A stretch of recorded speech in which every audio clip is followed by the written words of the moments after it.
Welcome back, episode number 190. Good golly. Can't wait for this one. It's going to feature a lot of excitement, a lot of good stuff. And let's start off with the Cleveland Guardians because we can. Let's look at some player stats right now because why not? Including that guy right there. None other than the star closer himself, Emmanuel Clase. Clase has the Baker's dozen, 13 saves on the season. 186 ERA and 11 strikeouts. Jose Ramirez has a 277 average, 4 home runs and 20 RBIs. Stephen Kwan, 273 average, 20 walks, 8 stolen bases. It's also worth noting that both Jose Ramirez and Stephen Kwan have more walks than strikeouts, which is very rare to see in this day and age, but we're seeing it now, which is always a good thing. Ahmed Rosario with 30 hits, with 3 doubles and 3 triples, rather. I think he has 23 or 24 singles and 0-1 home runs. Shane Bieber had a 2.61 ERA heading into last night with 39 strikeouts and a 2.29 opponent average. Cal Quantrill has pitched 39.1 innings, 3.89 ERA and a 1.32 whip. James Karinchak, 23 strikeouts, and 1.27 whip and a 194 average. And we already mentioned Emmanuel Clase because, of course, he's one of the best closers in the game. Anyways, time to look at the series recaps. Why not? Guardians against the Twins, but of course that shows Guardians Tigers, which was just last night. We'll get to that in just a jiffy. Guardians won the series 2-1 over Minnesota. Peyton Battenfield won 7 innings, 2 runs in Game 1. Bailey Ober outmatched him with 7 shutout in Game 1. Josh Bell had 2 hits and 1 RBI in Game 2, and Stephen Kwan hit the go-ahead home run in Game 2, so there was that. And then the Guardians only gave up 1 hit, 1 lousy hit in the 7th inning of Game 3. Came via Cal Quantrill. There's Javi Baez doing Javi Baez things, i.e. swinging and missing at really bad pitches. We had Mr. Ramirez and Mr. Josh Bell had RBI singles in Game 3. And then the Guardians against the Tigers. Series is currently knotted up at 1. Jose Ramirez hit a home run and cashed in both runs in Game 1. He did not have 2 RBIs for he had a ground out into a double play, which does not count as an RBI, of course. Andy Ibanez hit a home run in Game 1 for Detroit. Shane Bieber had himself a dandy on the mound last night, going 6 shutout innings, striking out 9 batters in Game 2. Despite allowing a pretty rough 7 hits, he still held those pesky Tigers in check. There's Jose Ramirez hitting a sac fly out into right center field as Stephen Kwan easily scores. One of the 2 runs scored by the Guardians that day. Ahmed Rosario went 4 for 4 last night, including an RBI triple in Game 2. Looking at what's going on today for the Cleveland Guardians. What is going on today for them? You might be wondering, well, it's a day game. That's right, a day game featuring Eduardo Rodriguez for the Tigers, who won 8 shutout innings against Cleveland earlier this season. And Peyton Battenfield. That's right, Peyton Battenfield. My mom's going to like this nickname for Peyton Battenfield. Peyton Love is a Battenfield. Yep, that's my nickname for him because it sounds just like Battlefield, Battenfield. But you get the gist. Anyways, there's a good gun out there from right field. And Javi Baez didn't like that, wanted the challenge, but it did not get overturned. All right, time to look at the NBA postseason because that's going on right now. First things first, the Heat and the Knicks. Heat up 3-1. The number 8 seed might move on and dance their way to the Eastern Conference Finals. That would be absolutely insane. Let's look at Game 3 rather. And Jimmy Butler, who has just been going absolutely nuts this postseason, 28 points, 4 rebounds, 3 assists. Bam Adebayo, 17 points, 12 rebounds. Max Strus, 19 points, 3 rebounds, and Kyle Lowry, 14 points. Jalen Brunson had 20 points and 8 assists for those Knicks that day. Looking at some more stats out there, looks like the Heat had 2 more rebounds than the Knicks, and both teams struggle from three-point land, shooting under 22% for each team. That's not good. And then Game 4, which was back on Monday night, the Heat won again 109-101. Jimmy Butler continuing his tear in the postseason with 27 points, leading all Miami Heat, 10 assists, which also led the Miami Heat, and 6 rebounds, which did not lead the Heat, because Bam Adebayo had 23 points and 13 rebounds. R.J. Barrett, 24 points, 4 rebounds, and 3 assists. And Julius Randle had 20 points and 9 rebounds. And then Jalen Brunson had 32 points and 11 rebounds for New York. So today there will be a Game 5 featuring the Miami Heat New York Knicks at the Madison Square Garden. If Miami wins, they will await Philly and Boston. If New York wins, they live to see another day. We don't know when Game 6 is going to be. No, we do know it's going to be Friday, actually, on ESPN. TNT's got you covered for the Heat-Knicks game. Now time to look at the good old Sixers and the Celtics. Celtics took care of business in Game 2, winning that one 121-87. Jason Tatum had 25 points. Malcolm Brogdon, 23 points. And Marcus Smart and White had 15 points. Derek White, to be exact.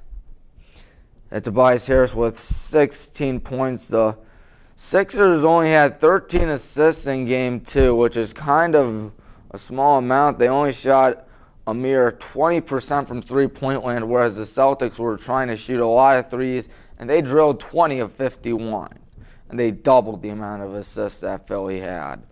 Then Game 3 out at the Wells Fargo Center in Philadelphia. That one went to Boston as well, 114-102. Tatum, 27 points, 10 rebounds. Jaylen Brown, 23 points, 7 rebounds. And Joel Embiid, the MVP of this season, 30 points, 13 rebounds. And James Harden was 4 rebounds short of a triple-double with 16 points and 11 rebounds. So looking at it right here, Boston only had 3 more rebounds than the Sixers did, and they made all but 1 free throw. That's got to be frustrating, as both teams made 16 threes each. Now looking at Games 4 and Games 5, that was a 1-point win by the Philadelphia 76ers. I believe it was none other than James Harden, who went crazy, 42 points, 8 rebounds, 9 assists, and none were any bigger and more clutch than the go-ahead 3 by James Harden in the waning seconds of overtime to give them the lead. Boston tried to get something cooking. Joe Mazzulla admitted he should have taken a timeout, but he did not, and it ultimately resulted in a victory for the 76ers, knotting up the series at 2. Jason Tatum had 24 points, and get this, 18 rebounds. How about that? Yeah, huge 3 right there by James Harden, and that's not just the story. You know what also is the story? James Harden invited a survivor of the Michigan State shooting a few months ago to the game, and not just that, not only did he make the go-ahead 3, but after the game, he gave the shoes to that person. His name is John Howe, and I'm pretty sure that John Howe has to be very happy and very thrilled to have had that be on the court after that game. That has to be so cool. Anyways, continuing, Game 5 was a victory again for the Sixers last night, 115-103. Joel Embiid, 33 points. He was the MVP once again. James Harden, 2 rebounds short of a triple-double. He had 10 assists, 17 points. Do the math, that's 8 rebounds. Jason Tatum had 36 points and 10 rebounds. I'm looking at everything right here. 12 threes for each team. Philadelphia made all but 4 free throws, so there was that. And looking at this, Game 6 is tomorrow night at Philadelphia. So if Philly wins that, they will await Miami, New York. If Boston wins, there will be a Game 7 on Sunday. And then time to go out in the Western Conference, just like what Patrick says on SpongeBob. East? I thought you said West. Oh, God, that was horrible.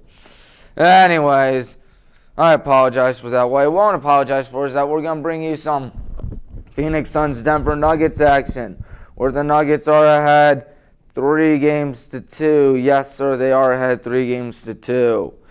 Looking at everything, the Suns won 121 to 114. Devin Booker went absolutely crazy. 47 points, 6 rebounds, 9 assists. Kevin Durant, 39 points, 9 rebounds, 8 assists, which is absolutely insane. If you do the math, that's 47 plus 39. They combined for 86 points, which is completely crazy in my opinion. And Nikola Jokic with a crazy triple-double, 30 points, 17 rebounds, 17 assists. Oh, ye gods, that is unbelievable. But was not enough for the MVP runner-up. And each team were drilling their free throws out there, with only Phoenix missing just 2 free throws and Denver missing 3 free throws. And the Nuggets having 10 more rebounds than the Suns. Game 4 was a Suns victory. Of course, that was a crazy game. We'll get to why it was crazy in just a bit. And, of course, looking at everything right there, Devin Booker and KD each had 36 points. Devin Booker, 12 assists. Kevin Durant, 11 rebounds. That was a good game for both of them. And then Nikola Jokic, 53 points, my heavens. And 11 assists, too. Yeah, 11 assists. But that wasn't the story. The big story was he got into a fight with the Suns owner. I kid you not, Nikola Jokic went into the stands and got into a fight with the Suns owner. That's so weird that happened. He just so happened to shove him, and then after the game last night, before the game last night, they were shaking hands with each other. Jokic did not get suspended, but he did get fined $25,000 for that. He shoved the owner of the Suns. That is very weird to say that, but all seems to be forgiven for them. Then the Nuggets won again, 118 to 102. What did Nikola Jokic do again? Well, the Joker had 29 points, 13 rebounds, and 12 assists. Another triple-double for a man who many people believe was robbed of an MVP over Joel Embiid, which was very neck and neck between the two. Devin Booker, 28 points. KD, 26 points, 11 rebounds, 7 assists. I'm looking at what Denver did out there, nailing 13 of 27 threes, while the Suns made 9 of 27 threes. So, looking at right now, tomorrow night, it's in Phoenix, which the Suns look to keep their season alive. The home team has won every game this series. If they are able to do so, they will force a Game 7 at Denver, where they're going to have to steal one on the road. Once again, the home team has won every game in this series, so we'll see how things fare. And then for the big one, in my opinion, the Warriors and Lakers, where the Lakers are out to a commanding 3-1 lead, despite the Warriors taking Game 2, thanks to Steph Curry's 12 assists and 20 points. How many threes did Mr. Curry have? Let me check. If I can check. If I can check again. Oh, wow. Wait, never mind. I think I got it. Yeah, he had 3 threes, and Klay Thompson with 8 threes. And, of course, for the Lakers, LeBron, 23 points, 7 rebounds, 3 assists, actually. I'm looking at that. Golden State made half their threes, 21 threes out of 42, 38 assists compared to 27 for the Lakers. And then Game 3, the Lakers blew out the Warriors with these 127-97 out in Los Angeles, where Anthony Davis had 25 points, 13 rebounds, and LeBron was 2 rebounds and 2 assists shy of a triple-double, scoring 21 on those Warriors, where Steph Curry had 23 points, 4 threes. Klay Thompson, 15 points, 3 threes. And it was just a blowout. Even though the Warriors were up 7 after the first quarter, they only scored 18 in the second quarter, whereas the Lakers doubled that with 36. Yeah, Golden State only made 29.5% of their shots. Of course, 27 assists for the Lakers compared to 26 assists for the Warriors, and each team with 6 blocks. And then back on Monday night, the Lakers won it again. They are up 3-1 now against Golden State, 104-101. LeBron, 27 points, 9 rebounds, 6 assists. Anthony Davis, 23 points, 15 rebounds for him. And Austin Reeves with 21 points. But the main story, of course, wasn't any of them, but rather Lonnie Walker IV. Lonnie Walker IV had 15 points in 26 minutes. Well, it says 26 minutes and 60 seconds, so therefore I assume it was probably 27 minutes. That's definitely odd that the NBA app says that. He made 6 out of 9 shots, made both his free throws, had 3 rebounds and 2 assists. Meanwhile, the Warriors, Steph Curry had a triple-double. There was that, 31 points, 10 rebounds, 14 assists. But it was not enough as the Warriors ultimately lost that game, despite the Lakers only making just 6 threes, a mere 6 threes. And despite that, the Lakers made all their free throws. So tonight on TNT, the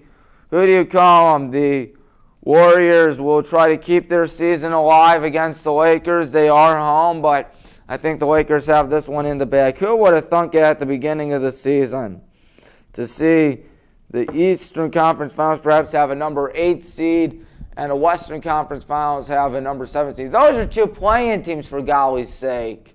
That is hard to believe, but you know what's not hard to believe is that one day the Cavs will hopefully be in it. Maybe that is hard to believe, but you never know.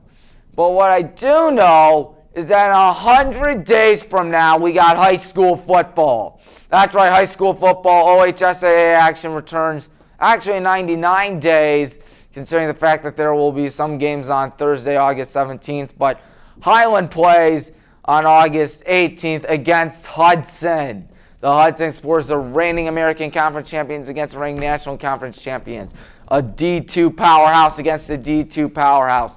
10-0 against 10-0. One school's going to win. One school's going to lose. We're home for that thing. So I can't wait for that one. WHBW is going to have you covered for that one. I'll be on the mic hopefully for it. Well, folks, we got through a lot today, so thank you for watching. And I hope to see you next week. So long, everybody. Against Bruce Brown,